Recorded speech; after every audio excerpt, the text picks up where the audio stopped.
Argentina আর Iraq দুই দলের শক্তির পার্থক্যটা অনেক বেশি। ফুটবলীয় কাঠামো থেকে শুরু করে খেলার মান কিংবা সুযোগ সুবিধা কোনো দিক থেকেই আর্জেন্টিনার আশেপাশেও নেই ইরাকের নামটা।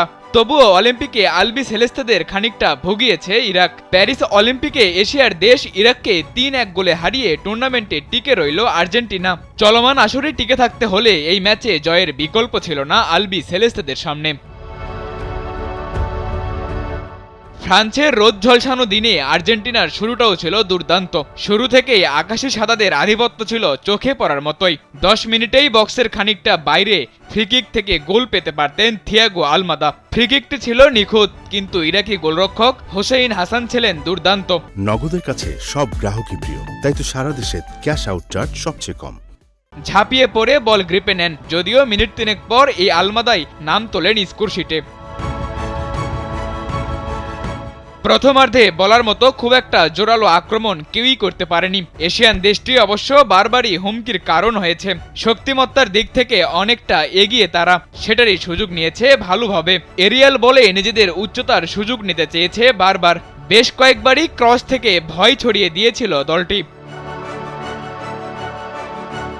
৪১ মিনিটে আরও একবার গোলের কাছাকাছি চলে যায় আর্জেন্টিনা। এবারও আলভারেজ আলমাদা জুটির কল্যাণেই, যদিও আর্জেন্টাইন নাম্বার 10-এর নেয়া শট চলে যায় বাইরে দিয়ে। যোগ করার সময়ে সমতায় ফেরে ইরাক। দুর্দান্ত এক ক্রসে ইরাককে গোল এনে দেন আইমান হোসেইন। ১-১ সমতায় দুই দল ফেরে টানেলে।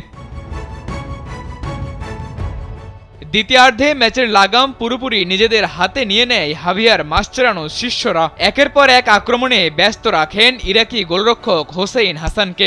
আলমাদা আর ইগনাসিও ফার্নান্দেজ শুরুর ১০ মিনিটে টানা আক্রমণ চালিয়েছেন ইরাকি রক্ষণের উপর।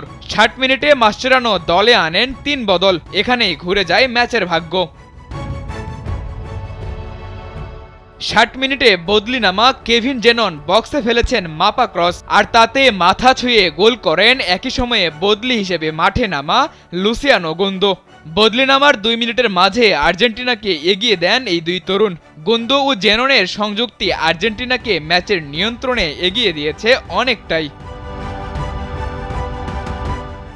ম্যাচে আর্জেন্টিনার জয়সূচক গোলটাও এসেছে জেননের সৌজন্যে। জটলার মাঝে বল পেয়েছিলেন তিনি, কিন্তু এর পরেই সেটাকে বাইরে ঠেলে দেন। ইগনাসিও ফার্নান্দেজের দূরপাল্লার শট আর্জেন্টিনাকে এনে দেয় তৃতীয় গোল।